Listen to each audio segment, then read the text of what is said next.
What is up, guys? Dan from the Elite 4 crew here, and we are here with an instructional video basically intended for anybody who ever gets a layout commission from me. And this basically explains how to edit the squad screens that you see here. So these areas here, you should be able to see my mouse. These areas on the right, these 6 boxes, I'm just going to make sure that you can see my mouse. Yeah, you can. These 6 boxes on the right here is where the 6 Pokemon will go in your playthrough, in your Nuzlocke, whatever it is that you're doing. So you can see on the right here that we've got the layers. I'm just going to bring them out a bit just so you can see them a bit better. So what we have to do is, so you will, I'll open and you will get your arts. I'm just going to whack Giratina in here because he's already here.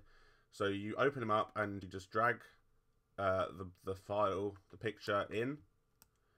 I'm actually going to use a better example because I wouldn't normally use a picture like that anyway. So I may as well do this properly. I'm going to open up. I'm going to go into my folder where I have basically just loads of Pokemon. We'll open up. We'll get a Flaffy in here because, you know, why not? So we open that up. And now make sure, okay, here's my problem.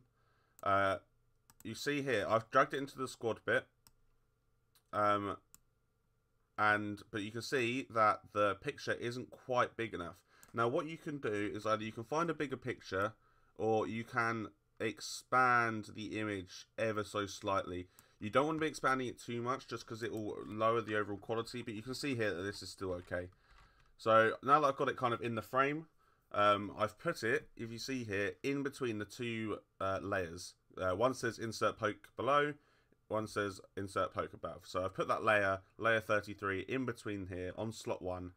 And now all I have to, so you can see that ignoring the extra bits on the side, on the outside, you can see that it's perfect as it is. So all you want to do now is you want to hold down Control on your keyboard, and you want to press the actual rectangle within the layer, the rectangle kind of preview of the layer in your layer selection. So I'm going to hold Control and I'm going to click, and that selects this area here. That selects this area here. And now that you've got that, what you want to do is you want to go down to this bottom right corner, and along this bar where there's FX, there's things like create new folder, delete, create new folder, create new layer, delete layer. There's this button here, which is called add layer mask. And all you want to do is just click that, and you'll see there that the image is in perfectly. So I'll repeat that yet again for a different image, just to make sure that you got it. So we'll put this dojo in. So I've opened up the file. And all I have to do is drag it in. Sometimes you may find that you cannot drag the image in because it's in, it will say, instead of saying background here, it will say index. If that's the case, then all you've got to do is you've got to go over to image in the top left, go into mode, and change it from indexed color to RGB color. You always want to make sure that anything you're working in, for anything that I've created for you, is in RGB color. So this one is already in RGB color, so we don't have to worry too much about that. So I can just drag this in now. Okay, it's a nice big image. So actually what I can do on this one is I can Control T, or just if you can also go to edit and transform, and just scale. Either way, however you decide to do it, Control T is just a shortcut, and you just shrink it down, because we want to get kind of as much of the image in as possible. So I can probably shrink that down a little bit more. What I need to do, at the minute, it's in the wrong layer. It's in slot 1. So I need to move it into slot 2. And then again, in between the 2, insert poke below and insert poke above. So I've put it in there, and as you can see, again, in the square, it's looking good. So we can make this smaller still.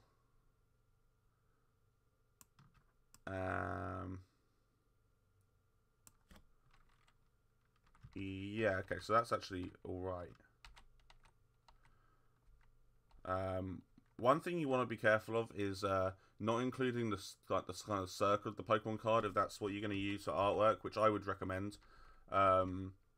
Just because it can look a little bit tacky, to be honest. Like, not tacky, but at the end of the day, you don't really want to see it. So I'm struggling a bit with Dodrio, just because his art's a bit awkward, but that's honestly fine. And then once again, you want to hold control and you want to click on this square. You'll see that it comes up on the hand cursor. It comes up with a little rectangular square. So if I move off it, it's not there. If I move on it, it's there. And you want to do that on the insert Poke above layer. If you do it on the below layer, that works also. So it doesn't really matter too much. As long as you do it on the correct one for your slots. So I'm doing it for slot 2. If I do it on slot 3, then it will highlight this bit over here and it won't work. So obviously if it's the third one that you're putting in, then you want to do slot 3, but I'm doing the second one. So slot 2 it is. So control and click on there, and then once again just go down here, so this bar at the bottom, and add layer mask. And that's all there is to it, guys. This is actually for a singles layout, so it is a little bit simpler than what I'm about to show you. So if this is all you have, if you have just a singles layout, then that's all you need to know. If you have any questions, please leave them in the comments below, and I will, if there's, you know, if it's a major issue, then I can update this video. If not, then obviously I can answer your questions anyway. So let me know below, guys. And what else I'm going to show you is this other layout. Both of these layouts were commissioned by Grounded Gliscor, by the way. I had a great load of fun making these for this guy, working with him. So really happy with the final results on both of them. But this one is slightly different, just because it's a co-op. It's a Soul Link playthrough, and so basically we have 6 team slots still, but the boxes are split into 2. So what we're going to have to do, so if I bring Fluffy in yet again, I'm going to drag him over and pop him in. So again, I'm going to have to make him a bit bigger, just because you can see here he's not big enough to cover the whole box. So I'm going to have to make him a bit bigger. Again, we don't lose quality here, so it's okay. If you do start to lose quality, then I would suggest getting another image. And so I'm just going to position that up. Actually, what I'm going to do is I'm going to position it like this. So I'm going to show you how to actually move it around as well. So this applies to people with single layouts as well. So what I'm going to do is put it into the slot 1 folder and open that up. You'll see it's dropped behind the layer because it's at the bottom. So what I actually want to do is I want to lift it above. You should be able to just play around with the positioning, to be honest. Like, so I can shift it 1 layer up, right? And I can see now that it's over the top of the layer. So I can put it up here as well, but these 2 layers are actually invisible, because these are just, but these are very important, so do not delete them. If you just control and left click on, so say this Fluffy is for the guy playing Ruby, it's for Red Rampage. So we'll control as before and click on here, and oh, that's wrong. So I have to rename that. That's fine. So you click on the correct one so that it brings up your side. You can see which side it is in this layout, for example, because it's got Magma and Aqua. Ignoring the names of the layers, I'm actually just going to change that quickly, because for some reason it's the wrong way around. Sapphire. Okay, so yeah, so the guy playing Ruby is going to get a Fluffy. So once again, I just control left click on that, and it selects this space here, and I click add layer mask.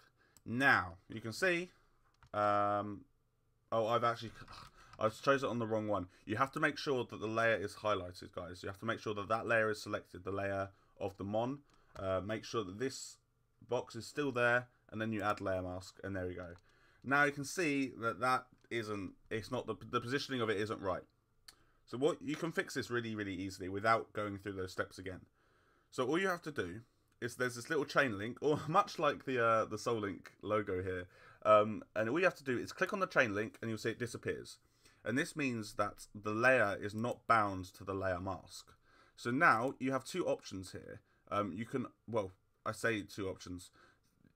You'll find that either this box here is selected or this box here is selected. I'm hoping you can see that. This box here, which is the mask, or this box here, which is the actual image. You want to select this image here. Make sure that this has the rectangle around it, the selection around it. And then all you have to do is come over and you just have to drag it into place. And you'll see, even if I drag it over here, it doesn't come out of the boundaries of the vector mask. So that's absolutely fine. And what I would do is I'll make Fluffy a little bit bigger, just because otherwise we're getting bits of the card that we don't want on there. And there you go. And there you go. So that's Fluffy in the game and ready to go. So once again, if we go grab Dodrio, we'll drag him in. We'll drag him in. It's in the right layer. We know, we can see that. And again, once we've got, all we got to do is control, and then this is for the sapphire side. So this is a grounded guy score. So we control, right click on the sapphire vector. Whatever commission you get from me, you will get something like this, where there's two options. One of them is the left hand side, one of them is the right hand side. If it's a soul link, you will always have something to able to reference a vector mask from, so do not worry. If there isn't, then please message me, because that's a mistake, but I doubt it. I doubt it. So again, we control and we left click on sapphire vector, and we go down and we click on add layer mask. And again, the positioning isn't quite right, so once again, we just unclick this link layer and we click the picture so that it's selected rather than the vector mask. If we keep the vector mask selected, you'll see this happens and we end up moving the mask around. So I'm going to undo that, and you want to select the actual image itself. And now I want to actually make this smaller because it is very big, and just resize it, drag it in as appropriate, and there you have it. That is all you need to know for how to do the vector masks to work with my layouts. I just want to say thank you to everyone who's watched this video, in particular those who have commissioned me. I've had a great time doing what I do, and working with you guys is it's something that I really enjoy doing. So I just want to take the time to say thank you for everyone who has commissioned me, and please let me know in the comments below if this video was helpful, if it has all the information that it needs. And once again, any questions that you do have, please do not hesitate to ask me. If you are watching this video and you haven't got a commission from me, you're just watching this tutorial because you found it and you wanted to learn how to vector mask, then hit me up if you ever need any graphics work, because as I say, really enjoying it. And yeah, that's everything, guys. So thank you for watching. I hope this helped. I really hope this helped. And I will catch you in the next video. Thanks for watching, guys. Peace.